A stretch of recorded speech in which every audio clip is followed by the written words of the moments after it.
Hello and good evening, and I should say good morning actually. It's 3:05 in the morning, and what have I got on the bench today? Funny enough, it's another light. I don't know why. Well, I do actually. What I've got here is a solar powered wall light, and this was designed for putting on your fence, on your porch or wherever, and so you never had to charge the batteries. Now, what I bought it for was for putting in our hallway, in the house here.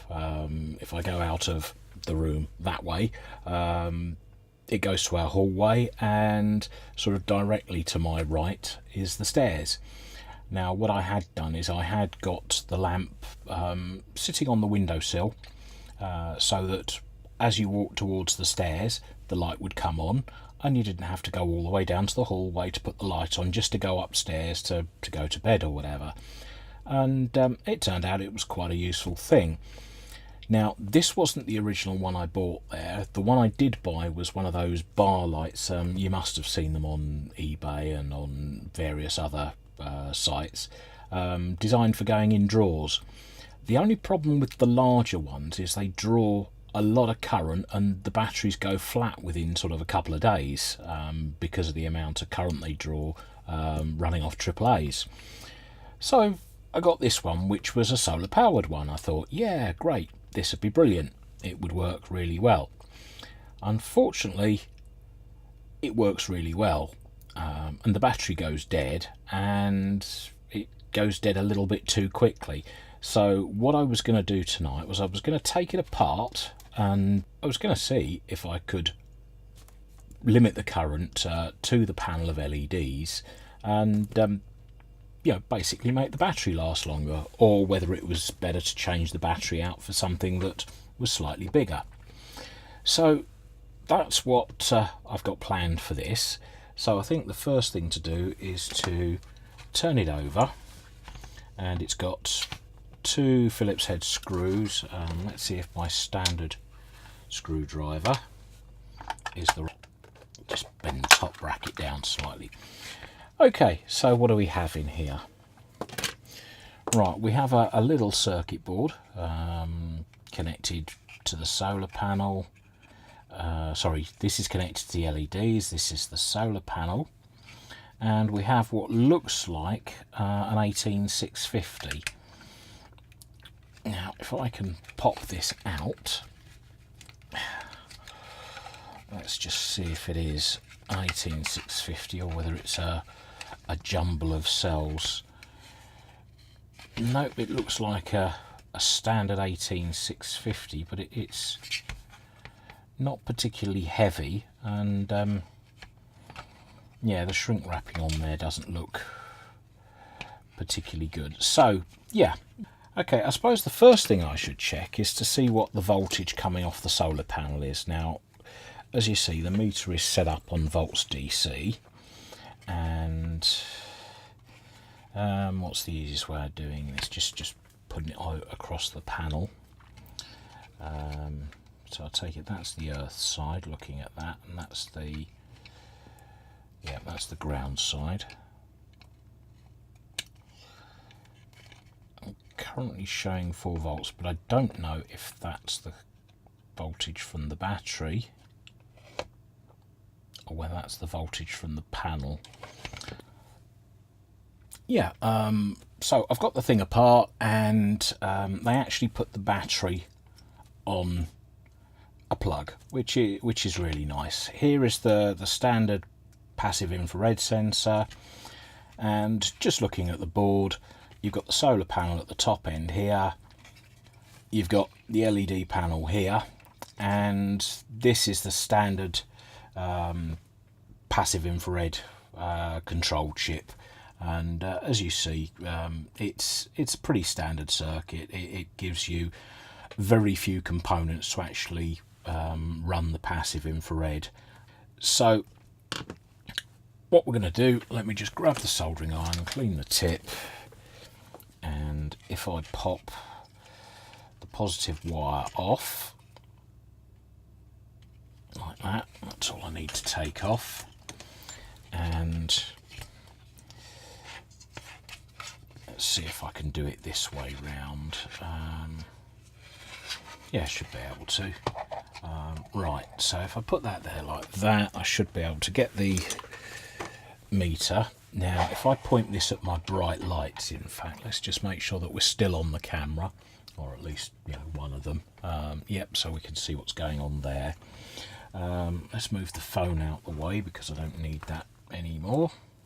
Well, let's see if I can get this to touch there. So there, and the negative side. So I get about 4.5 volts off the panel. So it is actually putting out a reasonable amount of voltage. So yeah, you know, the panel is probably rated to about 5 volts. I suppose if I shoved it right next to one of these lights, it would give you a lot better picture. So what's the other thing I was going to measure? Yeah, let's measure the voltage on the battery while I've got it here, just to see what level of charge it's got in it. If I can get into the pins without shorting anything out. Can I touch that? Right, so the battery's only at 3 and a bit volts, 3.6 volts. So the battery isn't particularly well charged, although if it's 3.7. Now, what I haven't noticed on here is any protection circuit for the battery. The diode here would be for reverse current, I'm sure, but there doesn't seem to be any actual, there's no sort of standard lithium cell protection chip. So, you know, that's one of those things that obviously we'd have to think about. Right, so now we're going to measure current. So let me put this to 300 milliamps. I'm going to start on the 10 amp range just to be safe. Amps DC. And what I'm going to do again is I'm going to just pop off the red wire. That seems to be the easiest way of doing things. Right, so let's just plug the battery back in. And because obviously there's no solar panel connected, it should actually go into trigger on mode. So this should be trying to power the LEDs. Yes, there it is. Go on. 240 milliamps. So 240 milliamps on the panel. Let me just count. So we've got 1, 2, 3, 4, 5. So that's 5 lots of 4, 20 milliamps. 20 LEDs, 24 milliamps per LED. So can we reduce that? Now let's have a look. The LED negative supply is there. This is the resistor that's limiting the current. And let me just get my magnifying glass and have a look.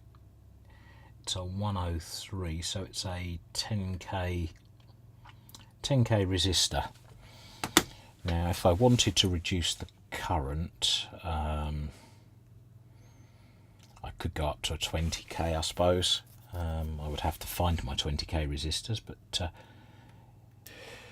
right, okay. So having looked at the board a bit more carefully, I've had a dig through, and what I thought earlier was that this being the current limiting resistor was wrong. It's actually this one over here, because I was looking at the positive line instead of the negative line. Just something you do by choice, really, isn't it? You think, oh well, we'll put the resistor in the positive line. Nope, they do it in the negative line. So what they've got at the moment is they've got a 2 ohm resistor in there to give 240 milliamps of current through there, and I want to try a couple of different resistors. Now I can either limit the current to half, maybe, so in that case I'd have to put another 2 ohm resistor in series, gives me 4 ohms, or take it down even lower. Now it's 6 of one, half a dozen the other. I've got to see how how bright it is. So for this little experiment, I've got these two small resistors here. We have a 5.6 ohm resistor and a 2.2 ohm resistor. So I think what I'm going to do is I'm going to try the 5.6 ohm first. So let me just and the easiest way to actually do this is to tin off the resistor lead and actually put it, rather than change it on the board, because I haven't got any surface mount resistors of that size, is to put it into the lead there. So that's the positive line of the LED panel. So if I then take my meter, and it's in the milliamp setting because we're going lower than the 300 milliamps. Remember the first time round it was 240 milliamps. So with a 5.6 ohm resistor in line with, it would help if I had the battery connected, wouldn't it? Right, battery's on. So let's move the battery to there. Resistor, lead, lead. So if I just hold that there and then go to there, right, that's driving the LEDs at 64 milliamps. Bearing in mind there's already 2 ohms in line, so 2 ohms plus 5.6 is 7.6 ohms. I don't know if that will be quite bright enough. Obviously the LEDs will last a fair amount of time at that current level. Let's try the other one. Let's try this 2.2 ohms. And let's just tin the resistor lead, tack it onto the LED panel, and let's measure that. Now I could do it all with maths, but I really can't be bothered. So let's measure that. 82 milliamps. That would actually be bright enough to light the stairway. Yeah, I'm going to go with that. I'm not going to mess around anymore. So that's that. And there's the timer going off. Let's just trigger it again. And the timer should cut off in a minute, or however long. There will be a timing capacitor along here somewhere. Right, so we've done that. So let's go in the back again and start by reattaching the solar panel. Let's put the battery in its little holder. So yeah, the reason it's gone off is obviously because I'm pointing the light or the panel at my bench lights. As soon as I cover those, the panel will come on, and it should, I say should, time out after a couple of seconds or a minute or so. Maybe not. Let's reset it by turning the switch off, turning the switch on. There we go.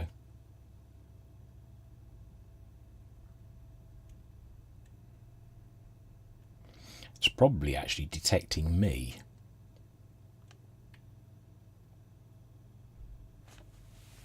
There we go.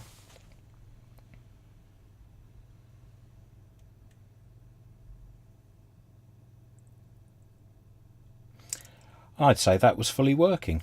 Now it's detected me again for moving. As soon as I take my hand off, whatever happens, because there's light to charge the panel, it switched itself off. So I think we can say that's the end of this little project.